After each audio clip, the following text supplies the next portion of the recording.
Hello বন্ধুরা, তোমরা সবাই কেমন আছো? আমরা সবাই খুবই ভালো আছি। তো আজকে আমরা একটা নতুন রেসিপি করব, ছোলার বড়ার তরকারি। তার জন্য আমরা ছোলা, কাঁচা লঙ্কা, আদা পেস্ট করে নেব।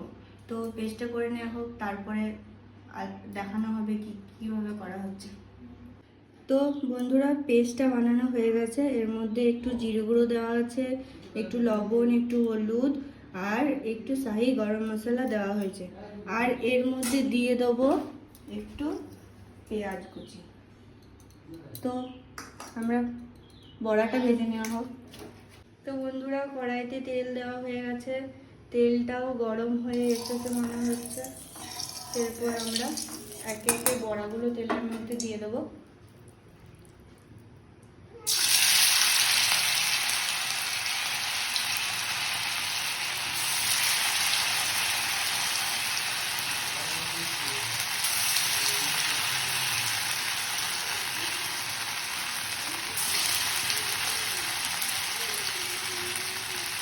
বন্ধুরা, আমাদের বড়াগুলো লাল লাল করে ভাজা হয়ে গেছে। এবারে তুলে নেবো একটা একটা করে।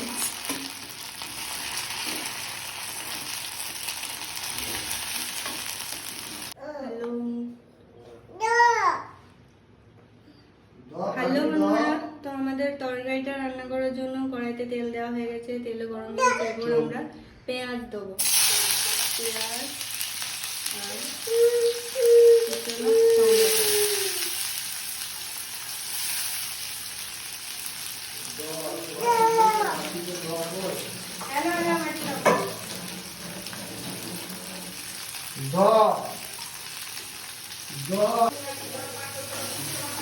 তো বন্ধুরা, পেঁয়াজ টমেটোটা দেওয়া হয়েছে। তো পেঁয়াজ টমেটোটা অতটা আমরা লাল করে ভাজবো না।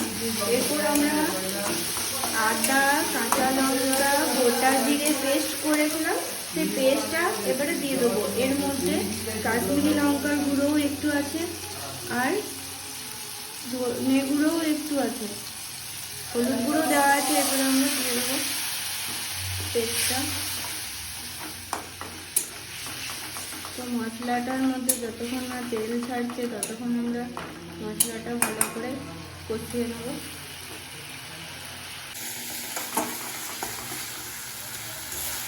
তো বন্ধুরা, মশলাটা হয়েই গেছে। তো এর মধ্যে আমরা লবণ দিয়ে দেবো স্বাদ মতো।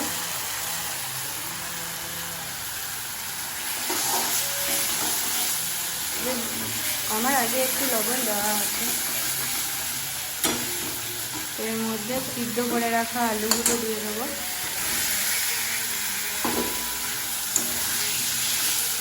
মশলার সাথে ভালো করে মিশিয়ে নেব। আলুগুলো ভালো করে মেশানোর পর আমরা এর মধ্যে জল দেব। তো তোমরা দেখতেই পাচ্ছ বন্ধুরা, ভালো করে মশলাটার সাথে আলুগুলো মিশে গেছে। এরপরে জল দিয়ে দেবো।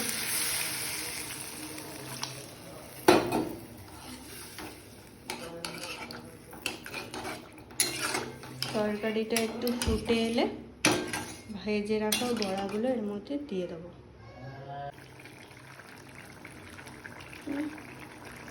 তো বন্ধুরা, আমাদের ঝোলটা ফুটে গেছে। এর মধ্যে ভেজে রাখা বড়াগুলো দিয়ে দেওয়া হয়েছে। তো আমরা 2-1 মিনিট ফুটিয়ে নামিয়ে নেব।